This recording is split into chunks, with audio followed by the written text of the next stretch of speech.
Dober dan.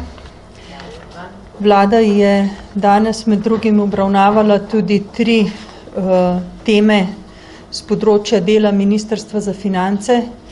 Najprej se je seznanila z končnim letnim poročilom o učinkih uvedbe davčnih blagajn. V zvezi s tem je finančna uprava že imela podrobnejšo tiskovno konferenco, zato naj samo povem, da me veseli, da smo z davčnimi blagajnami dosegli učinke, ki smo jih načrtovali ob njihovi uvedbi. Tako z vidika obsega dodatno pobranih davkov ocenjujemo, da je ta obseg približno 81 milijonov evrov, kot tudi z vidika preusmerjanja nadzora oziroma mobilnih enot finančne uprave v druga področja nadzora, kjer so v lanskem letu dodatno ugotovili za približno 11 milijonov obveznosti, ker so se lahko posvetili drugim rizičnim področjem in ne toliko nadzoru gotovinskega poslovanja. Dosegli smo tudi učinke na področju omejevanja dela in zaposlovanja na črno. Obseg na novo prijavljenih v redna delovna razmerja je nesorazmerno velik v dejavnostih, kjer so bile uvedene davčne blagajne oziroma ki smo jih predhodno prepoznali kot rizične. Davčne blagajne pa imajo hkrati tudi svoj vpliv na preventivnem področju oziroma na ozaveščanju tako firm kot tudi posameznikov o pomenu pravilnega izpolnjevanja davčnih obveznosti. Druga tema, s katero se je vlada danes srečala, je priprava sprememb državnega proračuna za leto 2018 in priprava proračuna za leto 2019. Danes smo opravili prvo proračunsko sejo. Na prvi proračunski seji se vlada kot običajno seznani z maksimalnim možnim obsegom odhodkov v državnem proračunu za proračunski leti. Naj spomnim, z odlokom, ki ga je Državni zbor sprejel v aprilu, smo kot cilje določili ciljni saldo, najvišji obseg izdatkov za leto 2018 v višini 9 milijard in pol oziroma 0,2% BDP-ja primanjkljaja in za leto 2019 maksimalni obseg izdatkov v višini 9 milijard 697 milijonov. V tem okviru bomo začeli usklajevanja oziroma pripravo razreza proračunov za leti 2018 in 2019 v sodelovanju z ostalimi resorji in po časovnici, kot smo jo predlagali, bi naslednjo fazo opravili na vladi konec meseca junija, ko bomo pripravili prvi indikativni oziroma prvi izhodiščni razrez razpoložljivih pravic porabe po posameznih politikah. Naš cilj je, da predlog sprememb proračuna za leto 2018 in pa predlog proračuna za leto 2019 skupaj z vsemi spremljajočimi dokumenti Državnemu zboru predložimo pred 1. oktobrom, kar je zakonski rok. Tretja tema pa danes zadeva kadrovsko popolnitev nadzornega sveta SDH-ja. Vladi sem predlagala, da kot kandidata za člana nadzornega sveta Državnemu zboru v potrditev predlaga Andreja Bertonclja in pa Igorja Kržana. Njiju je strokovna komisija, ki je v skladu z zakonom opravila izbor med 24 prijavljenimi kandidati, prepoznala v tisto skupino 5 kandidatov, ki bi po mnenju strokovne skupine lahko najprimerneje opravljali nalogo člana nadzornega sveta, tako z vidika njihovih dosedanjih izkušenj na področju gospodarstva, kot tudi glede na specifična znanja, ki jih je treba v okviru nadzornega sveta popolniti. Predlog bomo še danes posredovali Državnemu zboru v obravnavo, kar bo omogočilo, da Državni zbor o predlaganih kandidatih odloča na junijski seji Državnega zbora. Toliko za uvod, sem pa na razpolago za vprašanja. Imamo že 3 roke, izvolite, Petra Sovdat. Pozdravljeni, Petra Sovdat iz Financ. Jaz od vas že od včeraj zvečer čakam na dodatna pojasnila, kakšne so zdaj te spremenjene okoliščine, ki onemogočajo vladi, da da za prodajo NLB enako poroštvo, kot ga je dala leta 2002 o prodaji tretjine banke KBC-jev. Konkretno, če mi lahko poveste točno, ker je banka ista, problem je isti, ustavni zakon, po katerem je ustanovljena NLB je ista in skratka me zanima konkretno, kaj je nova okoliščina, da se to ne da. Metoda prodaje. V letu 2002 je bilo dogovorjeno oziroma je bila banka prodana konkretnemu strateškemu partnerju, kar je omogočalo drugačen pristop v pogajanjih za vstop tega partnerja v lastništvo NLB-ja. Zdaj pa se pogovarjamo o prvi ponudbi delnic na delniškem trgu, kjer je lastništvo razpršeno in še enkrat bi rada poudarila, kar sem v zadnjih dneh že večkrat. V ponedeljek nisem predlagala poroštva.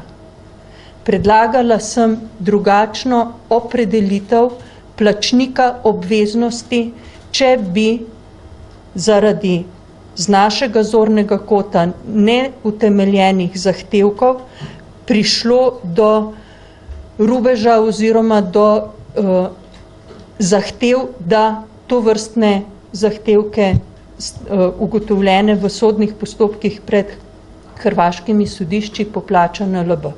Gospa ministrica, če lahko sam še... Kar nekaj vprašanje, boste prišli potem... Ne, samo da to temo izčrpamo, no. Se bomo še prišli. Mislim, da je še veliko kolegov je tukaj, no. Se tudi mene zdaj, ampak vseeno imam, gospa ministrica, za vas 2 vprašanji in sicer eno za Majo Kos, ki že dlje časa spremlja dogajanje na slabi banki DUTB. Večkrat sem vas to že vprašala, pa vendar, jutri mine ta 15-dnevni rok, ko je sklepom Komisija za nadzor javnih financ od vlade zahtevala, da vlada kot skupščina DUTB-ja zahtevate od slabe banke tako imenovane izbrisne pobotnice za podizvajalce na soseski Nokturno in Celovški dvori. Boste spoštovali to njihovo zahtevo?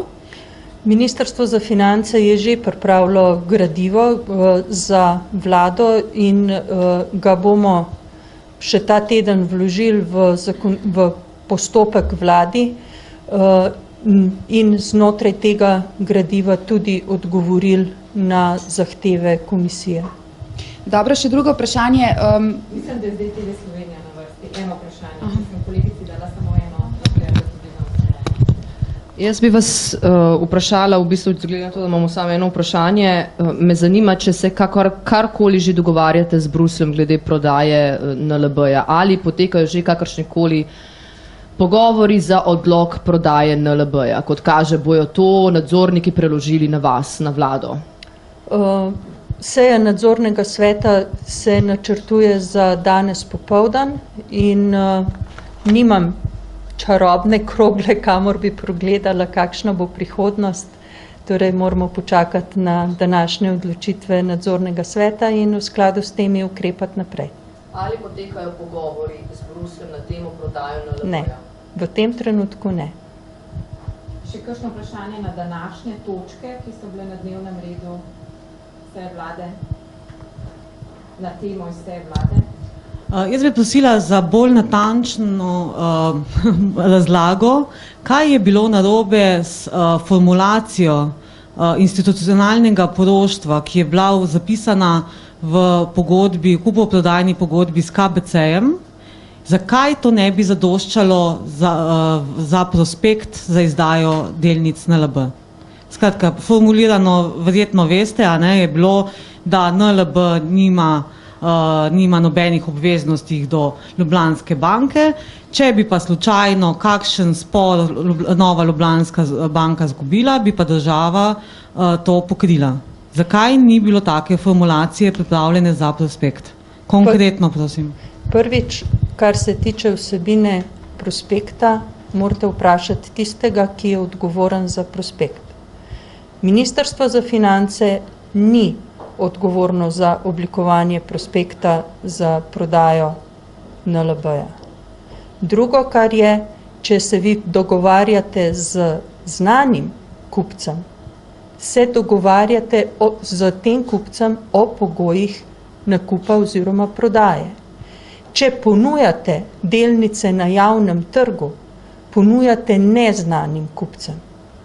In proces garancij, če bi že bil, je tukaj v bistvu zelo različen. Ampak znani kupci so na...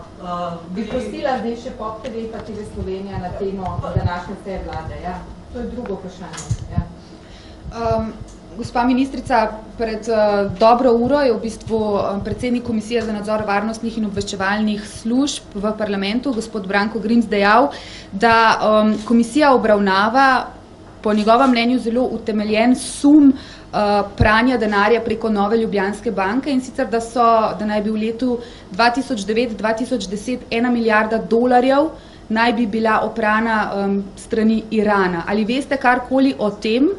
Ste bili seznanjeni s tem? To zadevo je menda že prej imela Komisija za nadzor bančne luknje oziroma za preiskavo bančne luknje, in koliko bi to lahko ogrozilo prodajo? Zdi se, da če je to res, da gre potem za eno največjih bančnih afer v naši državi. Torej $1 milijarda menda oprana preko NLB-ja in da so vsi takrat vedeli za to. Glede na to, da sem zdaj ravno kar prišla seje vlade, izjav gospoda Grimsa ne poznam, ne vem, na katere posle se nanašajo, ne poznam podrobnosti. Res je, da je Urad za preprečevanje pranja denarja organ v sestavi Ministrstva za finance, vendar v skladu z mednarodno postavljenimi standardi delovanja tovrstnih uradov je njegovo delovanje zaupno. Tako da mi ni poznan noben tovrsten primer. Vprašanje pa je seveda tudi, v kakšnem svojstvu oziroma na kakšen način bi naj bila banka vključena v tovrstne posle z zavedanjem ali je bila, rečemo temu, zlorabljena samo kot kanal. Ampak, kot rečeno, ne poznam podrobnosti. Vprašanje še TV Slovenija, upam, da tokrat res dnevnega reda današnje seje vlade. Ja, na NLB bi v bistvu vprašala ministrica, po vašem mnenju, če tokrat ne bomo prodali, in če bomo večkrat prodajali NLB, kakšno imamo garancijo, da ne bomo v kasnejših, poznejših prodajah dosegli še nižjo ceno?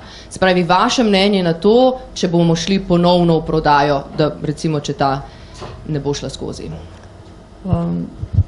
Kakšnih velikih garancij ni. Cena, ki jo lahko doseže banka na trgu, je odvisna od banke, od njenega položaja, njenega razvojnega potenciala in okoliščin, makroekonomskih, geopolitičnih, najrazličnejših okoliščin v območju, v katerem banka deluje. Zaradi tega je kakršnokoli napovedovanje, kako bi vplivali morebitni dogodki, bodoči dogodki povezani z prodajo, je nemogoče napovedati. Ampak še vsakič se je izkazalo, da ko smo znova prodali, smo prodali po nižji ceni. Kakšno je vaše mnenje? V tem trenutku so razmere za prodajo banke ugodne. In težko bi si zamislila, da se bodo v kratkem še izboljšale. Še zadnje vprašanje, Finance ustraja na 3. krogu. Hvala lepa. Skratka, moram vam oponirati, kar ste prej rekli, da gre za neznane kupce. Ja. V bistvu me zanima, kdo torej bo nosil, če bo do prodaje sploh prišlo, odgovornost za nižjo kupnino, ker ni bilo 2 stavkov v prospektu. Kako pa veste, kaj je v prospektu? Ja, tega poroštva ni v prospektu. To ste zavrnili v ponedeljek na vladi. Še enkrat, na vladi se nismo pogovarjali o poroštvu, pogovarjali smo se o tem, kdo bi prevzel plačilo, če bi do te obveznosti prišlo. Zakaj potem se niste pogovarjali o takšnem poroštvu, ki je bilo dano leta 2002? Poglejte, silite me v to, da bi pritrdila vašemu prepričanju. Ne morem. Zakaj? Dejstva so taka, kakršna pač so. V letu 2002 se je banka prodajala znanemu kupcu, zdaj se ponuja na trgu z javno prodajo delnic. Tisti, ki pozna področje prodaje podjetij, razume, kaj govorim. Najlepša hvala. Hvala lepa, nasvidenje. Dobar dan. Dobar dan. Vidim, da se soba spraznila.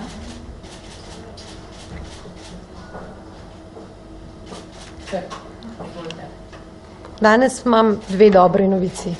Prva je sigurno, da je Slovenija po podatkih mednarodne organizacije Save the Children najboljša država v družbi Norveške, kar se tiče položaja otrok. Jaz mislim, da je to razlog, da smo ponosni na to, kar je. Vedno pa je seveda prostor za izboljšave, ampak vseeno mednarodni podatki, ki se tičejo in upoštevajo predvsem prehrano, dostop do šolanja, smrtnost dojenčkov, otroške poroke, otroško delo, najstniško nosečnost in regionalne konflikte, zdravje.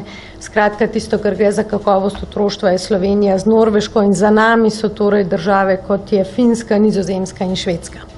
In druga dobra novica, po dolgotrajnem usklajevanju, lahko rečemo po več kot 6 mesecih zelo, zelo intenzivnega dela, je danes sprejela vlada spremembe zakona o socialnem varstvu, kar pomeni, da smo korak bližje reorganizaciji. To je dobra novica tako za stroko na eni strani, za vse socialne delavce v centrih za socialne dele in pa predvsem za uporabnike in uporabnice. Gre namreč za spremembo mreže 62 centrov za socialno delo. Ta mreža ni bila spremenjena v zadnjih 25 letih, čeprav so v tem vmesnem obdobju bili številni poskusi reorganizacije centrov za socialno delo. Torej prvič smo po teh neuspelih poskusih korak dlje.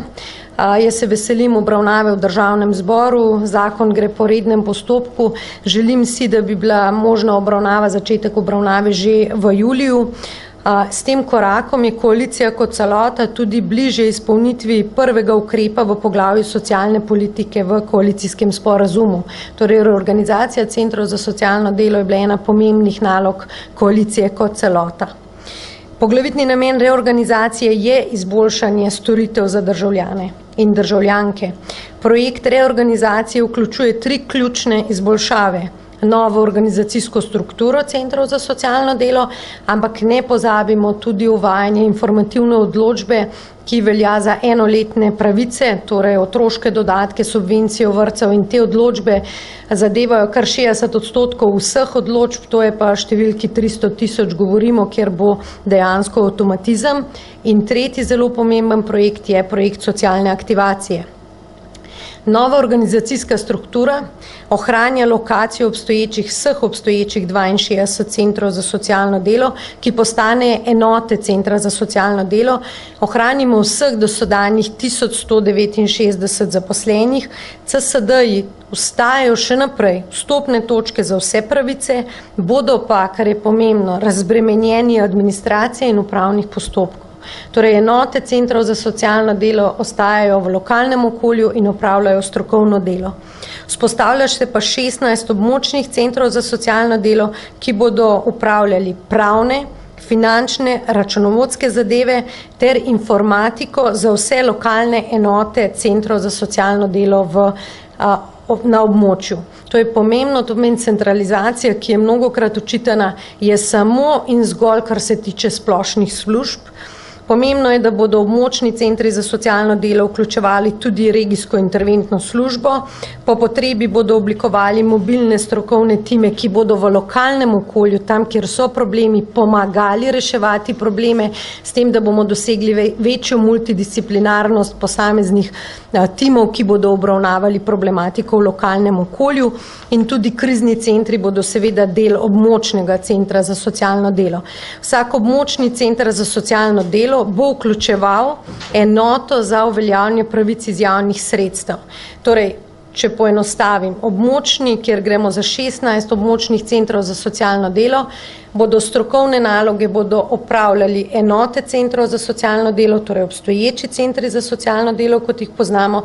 Območje nase prevzame te splošne zadeve in pomembno za celotno območje se povsod ustanovi enota za reševanje enoletnih po zakonu o uveljavljanju pravic iz javnih sredstev, torej ločujemo ta administrativni birokratski del od socialnega dela.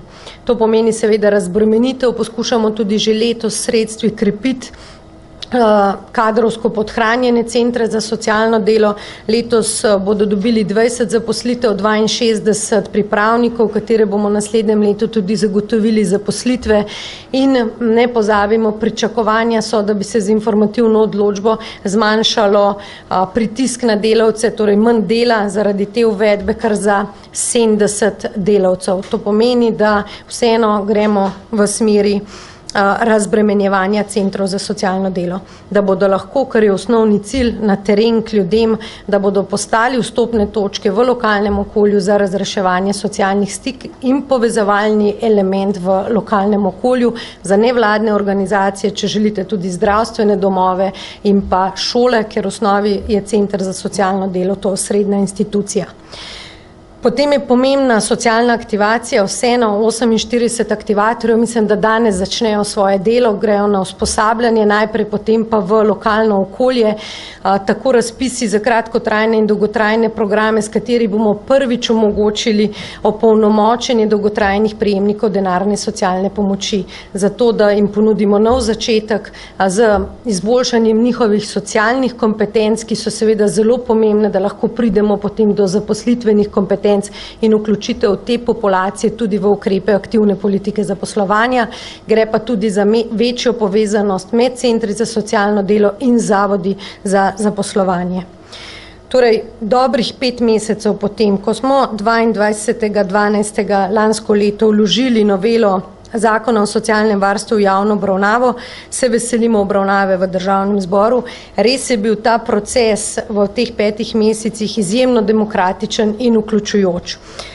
Projektna skupina je ves čas vodila na Ministrstvu za delo cel proces, vključili smo vse relevantne deležnike, ves čas sem tudi poudarjala, da mi je pomembna podpora stroke, tako da tako Skupnost centrov za socialno delo, Fakulteta za socialno delo, Socialna zbornica, Inštitut Republike za socialno varstvo in tudi Društvo socialnih delavk in delavcev je bilo vključeno v ta proces in je dejansko aktivno sodelovala in upoštevali smo njihove pripombe in se uskladili z stroko.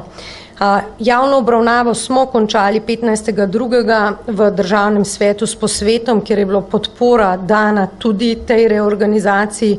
Potem smo šli v lokalno okolje, imeli smo, naslednji teden imamo še zadnji posvet, 15 regijskih posvetov, torej v vseh območjih, kjer smo vabili široko od vseh lokalnih oblasti, če tako rečem, županov, svetnikov, potem predstavnikov politične oblasti, torej na državnem nivoju v lokalnem okolju, vse centre za socialno delo, torej direktorje, vse zaposlene, prav zaradi tega, da pač čim bolj pojasnimo in dosežemo skupen dogovor glede reorganizacije.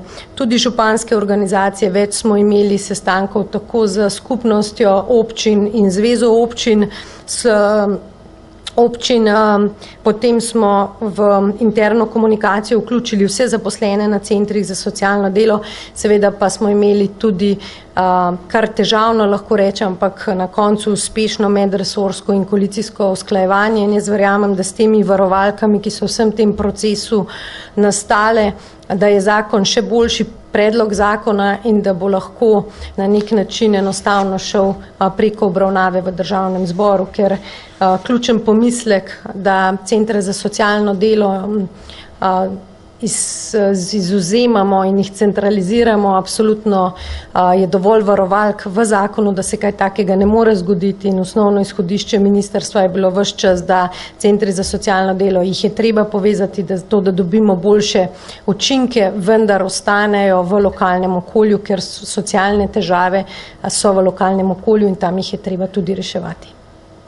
Hvala. Kakšno vprašanje za ministrico TV Slovenije? Petra Prešeren, TV Slovenija. Gospa ministrica, glede te informativne odločbe, kdaj se bo začela uvajati, če lahko naštejete par teh letnih pravic, za katere bo veljala, kako bodo to občutili ljudje, kakšne bodo, bom rekla, njihove dolžnosti ob začetku uvajanja tega in kako potem to vsako leto pač potekalo. Rekli pa ste, 70 delavcev ne bi razbremenili s tem, ali kako? Informativno odločbo si najlažje ljudje predstavljajo z informativno odločbo, dohodninsko odločbo, ki jo vsi poznamo. Torej, enkrat letno dobimo na dom informativno odločbo strani FURS-a, na njo lahko podamo ugovor, vkolikor ne podamo ugovora, postane pravnomočna, če podamo ugovor, potem je ponovno rešuje FURS, če še vedno ni strinjanja, pride druga stopnja, kjer verjetno Ministrstvo za finance odloča v tem primeru, ko bo šlo za informativno odločbo glede letnih pravic, bo odločalo Ministrstvo za delo. Ko govorimo o katerih pravicah se bo na ta način odločalo, to gre za enoletne pravice.